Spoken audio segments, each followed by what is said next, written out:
गरीब भी धनवान बन जाता है, कमजोर भी बलवान बन जाता है और अज्ञानी भी बुद्धिमान बन जाता है। बोलो सतगुरु महाराज की जय। और ये बात बताई गई है, केवल सतगुरु बनाकर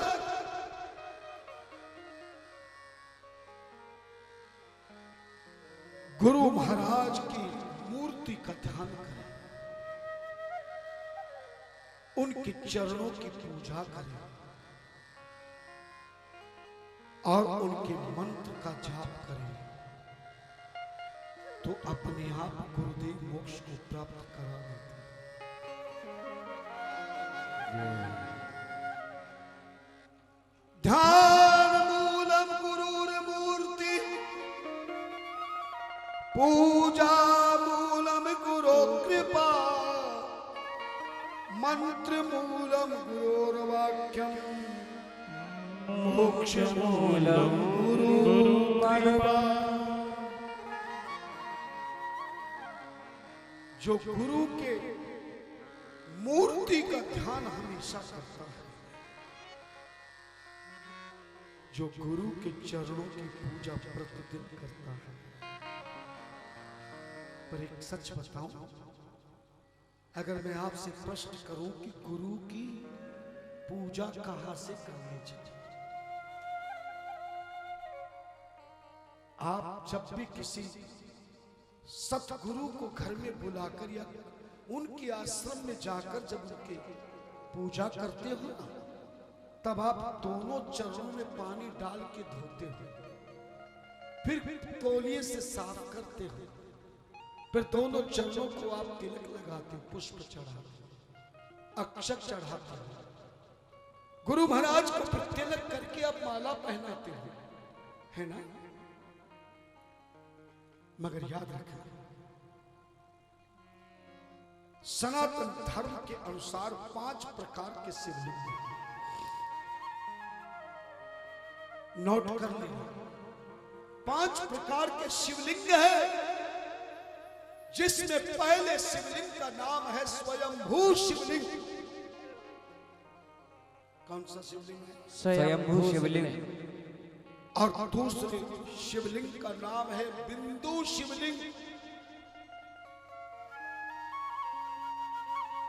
दूसरे शिवलिंग का नाम है बिंदु शिवलिंग और तीसरे शिवलिंग का नाम है प्रतिष्ठित शिवलिंग और चौथे शिवलिंग का नाम है चर शिवलिंग और अंतिम 5वें शिवलिंग का नाम है गुरु शिवलिंग। मैं इन 5 की छोटी सी परिभाषा बता देता हूं, ज्यादा समय लगाने से कोई फायदा नहीं, आप बुद्धिमान समझ जाएंगे।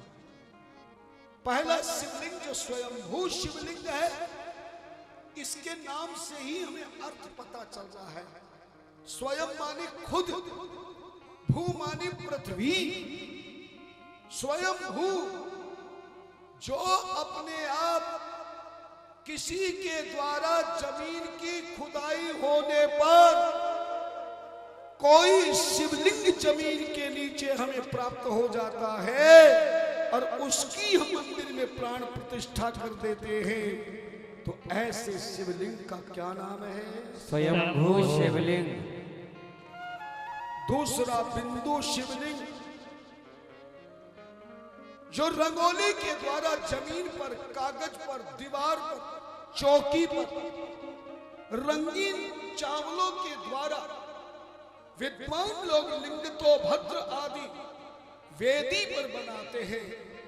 कपड़े पर रंगीन चावलों से जो शिवलिंग बनाया जाता है, रंगोली से जो शिवलिंग बनाया जाता है, कोई कलाकार पेंटर कागज पर पेंट से शिवलिंग की स्थापना कर दे, या कोई अपनी चित्रकारी से सुंदर दीवार पर शिवलिंग लगा दे, या अपने मोबाइल से या किसी कैमरे से किसी शिवलिंग की फोटो लगाकर, अर्थात जो रंग के द्वारा तैयार होता है, पेंट के द्वारा तैयार होता है, फोटो में जो शिवलिंग होता होता है, यानी शिवलिंग किसी भी प्रकार का जो चित्र है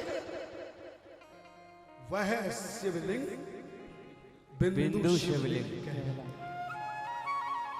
तीसरा शिवलिंग प्रतिष्ठित शिवलिंग है, किसी कारीगर के द्वारा बनाया हुआ पत्थर का शिवलिंग, स्फटिक का शिवलिंग, पारे का शिवलिंग या किसी पीतल का शिवलिंग, अन्य धातुओं का, पंच धातुओं का शिवलिंग कारीगर के द्वारा तैयार किया जाए और किसी धनवान महाशय के द्वारा शिव मंदिर बनाकर ब्राह्मण आदि विद्वानों के द्वारा विधिवत जो शिव के मंदिर में शिवलिंग की प्राण प्रतिष्ठा की जाती है, ऐसे शिवलिंग को प्रतिष्ठित शिवलिंग कहते हैं, प्राण प्रतिष्ठित शिवलिंग। और चौथा शिवलिंग है, कौन सा शिवलिंग बताया था? चर। चर हिंदी के शब्द में का अर्थ होता चलने वाला। जो शिवलिंग छोटा हो बड़ा हो, मिट्टी का हो, पत्थर का हो, तांबे का हो, पारे का या स्फटिक का हो, किसी भी प्रकार का वो शिवलिंग जो हम अपने घर के मंदिर में स्थापना करते हैं, जिस शिवलिंग को हम कहीं भी उठा करके पूजा कर सकते हैं, जिस शिवलिंग को हम बाहर जाते समय अपने साथ ले जाकर किसी भी पवित्र स्थान पर उनकी पूजा कर सकते हैं और पूजा के बाद फिर अपने पास थैले में रख लेवे, फिर लाकर मंदिर में स्थापना कर देवे, एक स्थान से दूसरे स्थान में उठा करके चलने वाला जो शिवलिंग है, ऐसे शिवलिंग को चर शिवलिंग कहते हैं। कितने शिवलिंग हो गए? 4। आखिरी शिवलिंग है गुरु शिवलिंग। अब गुरु शिवलिंग आपने सुना तो होगा, पर गुरु शिवलिंग की पूरी परिभाषा नहीं जानते। अर्थात जिस गुरु महाराज से हमने नाम दान लिया है, उनका चोटी से लेके पांव के नखून तक का शरीर मूर्ति कहलाता है। कौन सा शरीर कहलाता है? मूर्ति रूप कहलाता है। लेकिन इस मूर्ति की केवल पूजा करने से सतगुरु का आशीर्वाद नहीं मिलता, सतगुरु के चरणों का प्रसाद नहीं मिलता। केवल गुरु की मूर्ति की पूजा करने वाले शिष्य को आशीर्वाद नहीं मिलता है। शरीर की मूर्ति की पूजा से पहले गुरु के शिवलिंग की पूजा करो। जैसे भगवान शिव के मंदिर में जाओ, आप शिवलिंग की पूजा मत करो और सीधे शिव जी की मूर्ति की पूजा कर दो, तो क्या शिव पूजा का लाभ मिलेगा? का जोर से बोलो। नहीं। जैसे शिव की पूजा के लिए पहले शिवलिंग की पूजा करना परम आवश्यक है। शिवलिंग की पूजा के बाद चाहे मूर्ति की पूजा करो ना करो, तस्वीर की पूजा करो ना करो, किसी अन्य देवी देवता की पूजा करो ना करो, पर शिवलिंग की पूजा करना प्रत्येक ब्रह्मचारी, गृहस्थी, वानप्रस्थी और सन्यासी के लिए शिवलिंग की पूजा सर्वोपरि मानी गई है। ठीक इसी प्रकार गुरु को भी शिव रूप बताया है। और शिव का अर्थ मैंने कई बार बता दिया, क्या अर्थ होता है? कल्याण करना। जैसे शिव कल्याण करने वाला होता है, ऐसे सतगुरु भी अपने शिष्य का कल्याण करने वाला स्वरूप है। गो मानी अंधकार, गो मानी उजाला, जो अंधकार को मिटा के उजाला प्रकाश दिला दे, वही गुरु है। यद्यपि गुरु दो प्रकार के होते हैं। एक शिक्षा गुरु, जिसने हमें जन्म दिया, चलना सिखाया, खाना सिखाया, बोलना सिखाया, विद्यालय में शिक्षा दिलाई, डॉक्टर इंजीनियर बनाया। ये जितने जीवन में संसार की शिक्षा देने वाले हैं, इस मानव शरीर को आगे बढ़ाने वाले, संसारिक चीजों के लिए वे सभी हमारे गुरु कहलाते हैं, लेकिन उनको शिक्षा गुरु कहते हैं। और जिससे नाम दान दिया जाता है, मंत्र लिया जाता है, उसको दीक्षा गुरु कहते हैं। और शिक्षा गुरु को केवल गुरुदेव कहते हैं, गुरु महाराज कहते हैं, केवल गुरु जी कहते हैं। लेकिन दीक्षा लेने वाले, नाम दान देने वाले गुरु को सतगुरु कहा जाता है। सतनाम परमात्मा का है, एक ओंकार सतनाम वाहेगुरु। इसलिए नाम दान देने वाले को गुरु नहीं, उन्हें सतगुरु कहा जाता है। जय हो। और सतगुरु का जो शिवलिंग है, ध्यान से नोट कर लेना, आगे से याद रखना। गुरु के सीधे पांव का, गुरु के दाएं पांव का, सतगुरु के सज्जे पांव का जो अंगूठा है, ये अंगूठे के नीचे का भाग ही गुरु के सीधे राइट में, सज्जे पांव सीधे पांव का जो बाएं, सीधे पांव का जो दाएं पांव का अंगूठा है, यही गुरु महाराज का शिवलिंग है। जय हो। इसलिए जब आप सतगुरु की पूजा करो तो गुरुदेव को बिठाकर सीधे पांव के अंगूठे में नीचे कोई पात्र लगा के, कटोरी थाली, गुरुदेव के अंगूठे को खड़ा करके लोटे से उसी तरह अखंड जलधारा डाले जैसे शिवलिंग पर जल चढ़ाया जाए। एक धारा में जल डालना है। इसके बाद गुरुदेव के इस दाएं पांव के अंगूठे शिवलिंग, गुरु शिवलिंग को लाल चंदन लगाना है, पुष्प चढ़ाना है, अक्षत चढ़ाना है, बेलपत्र चढ़ाना है, और फिर हाथ जोड़ के गुरुदेव महाराज के चरणों में प्रणाम करना है। इसके बाद गुरुदेव की मूर्ति की पूजा करनी है। फिर गुरुदेव के ललाट पर तिलक लगाओ, ललाट पे तिलक पे अक्षत लगाओ, गुरुदेव को गले में माला पहनाओ, जो तुम दक्षिणा लाए हो, भेंट लाए, वो चढ़ाओ, और फिर गुरुदेव महाराज की आरती उतारो। जैसे मैंने पहले कहा था कि भगवान शिव की अकेले दीपक से अगर पूजा करोगे तो स्वीकार नहीं होगी, मगर दीपक के साथ यदि आपने कपूर जला दिया तो भोलेनाथ की आरती आपको परम लाभ देने वाली होगी। क्योंकि आरती आरत सबसे बड़ी है, और आरत शब्द का अर्थ है दुखी, अर्थात अपने दुख को, अपने गुरुदेव को, भगवान शिव को देकर उसकी जगह पे सुख प्राप्त करने का जो कार्य है, ये प्रकाश में दीपक और कपूर काम करता है।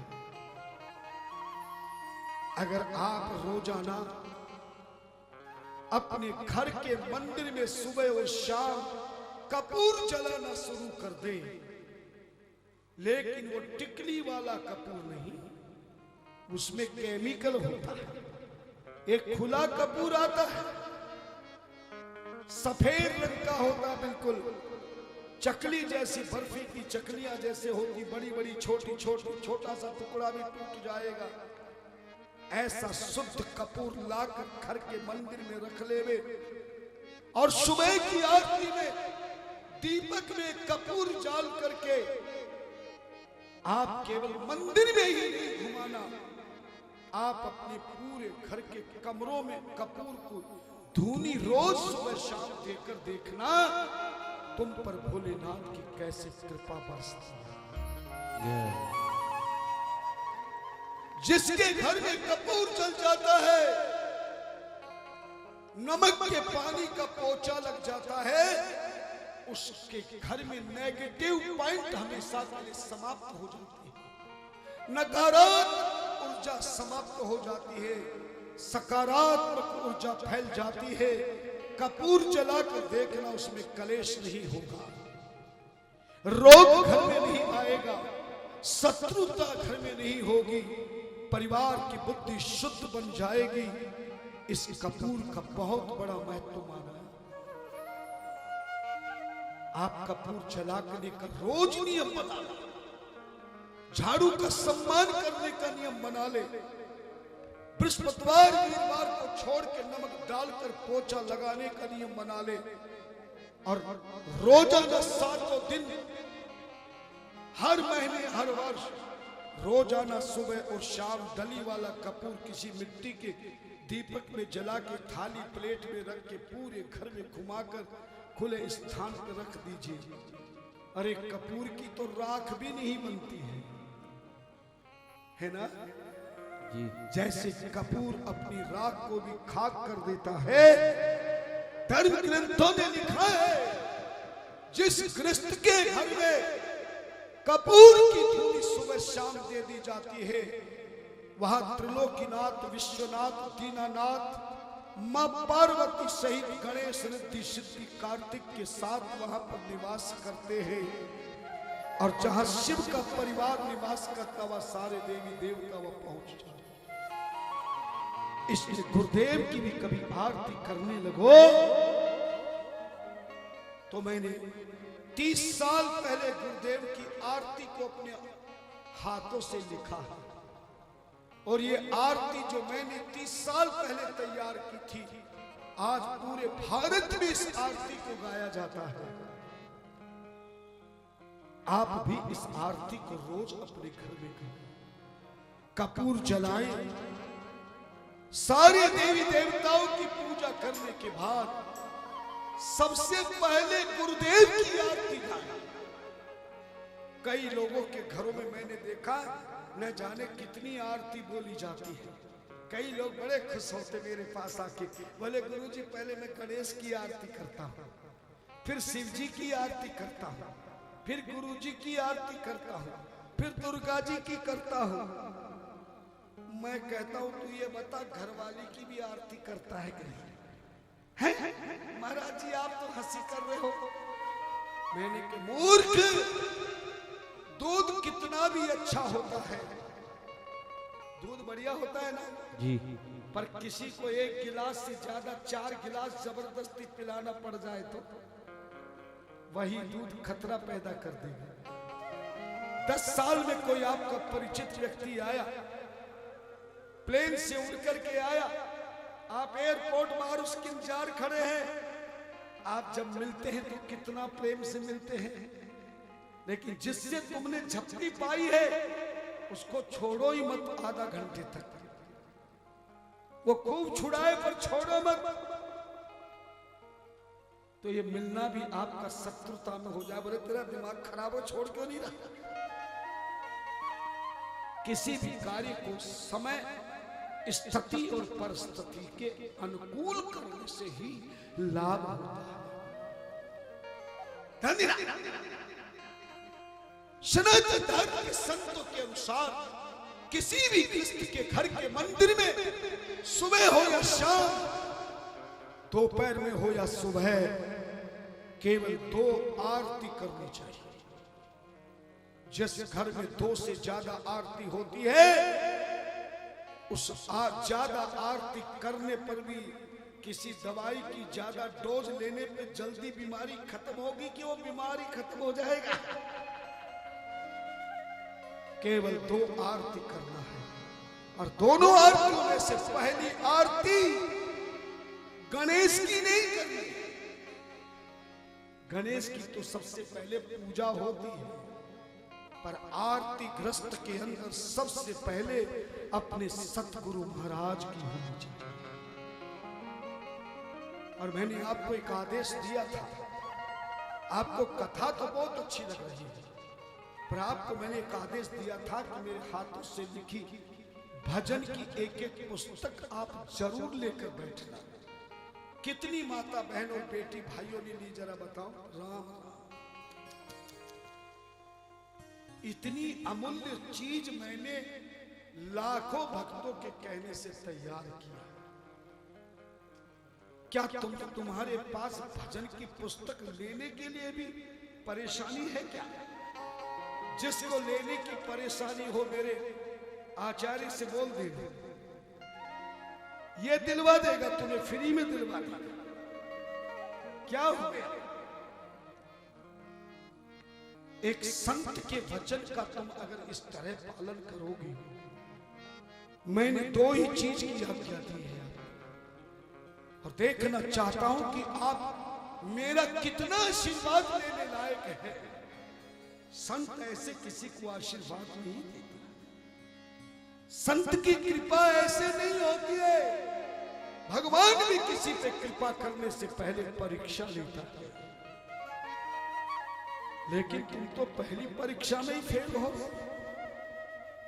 एक भजन की पुस्तक जो गरीब से गरीब व्यक्ति भी ले सकता है और केवल पंडाल में ही वो मिलती है।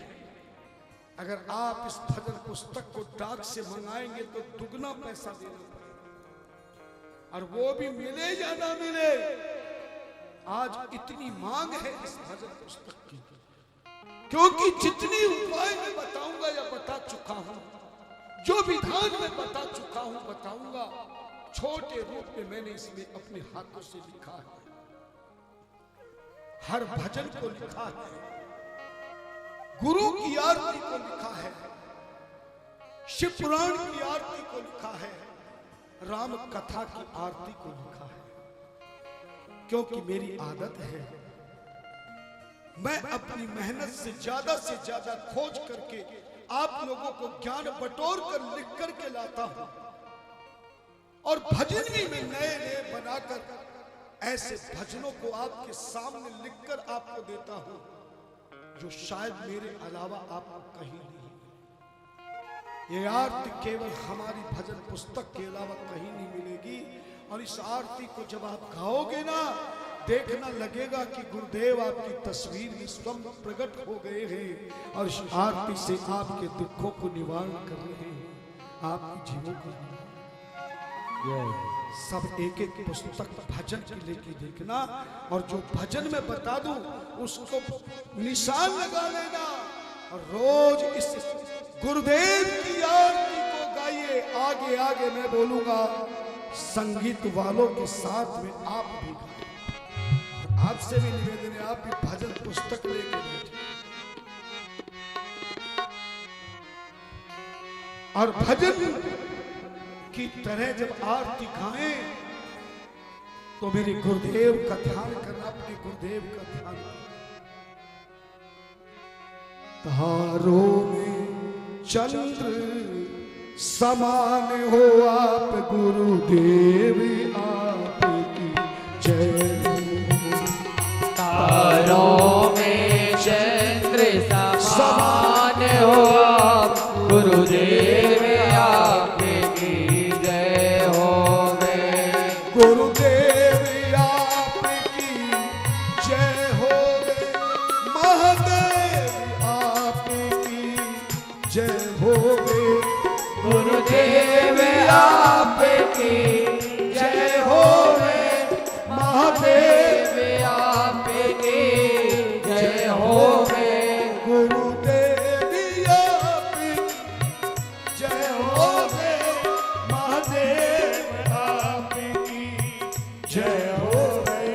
इस नैया के पतवार हो आप, इस नैया के पतवार हो आप गुरुदेव आपकी जय होवे।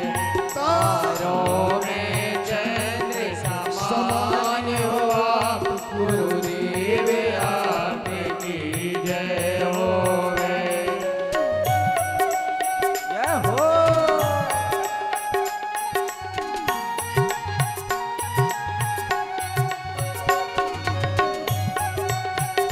तालियां।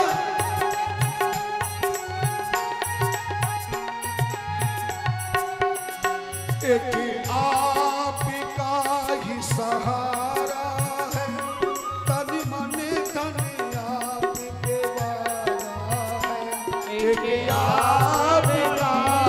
सहारा है, तन मन धन आप पे बारा है। आपका सहारा है, तन मन धन आपके वाला है। एक आपका ही सहारा है, तन मन धन आप पे बारा है।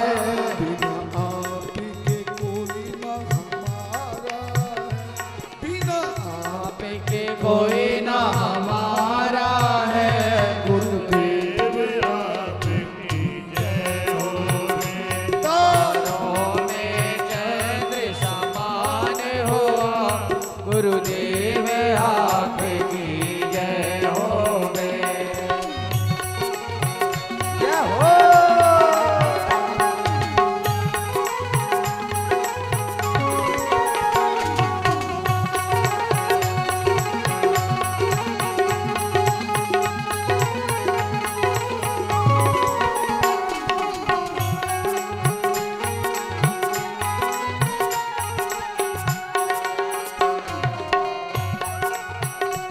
मुद्दत से थी तलाश मुझे, मिल गए गुरु आपसे आप मुझे।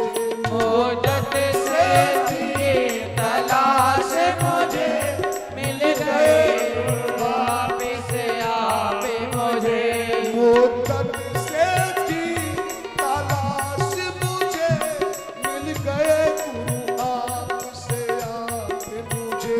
मुद्दत से थी तलाश मुझे, मिल गए गुरु आपसे आप मुझे। कर कृपा बुला लिया पास मुझे, कर कृपा बुलाई पास मुझे। गुरुदेव आपकी जय हो तारों में चंद्र समान हो, गुरुदेव आपकी जय हो। जय हो।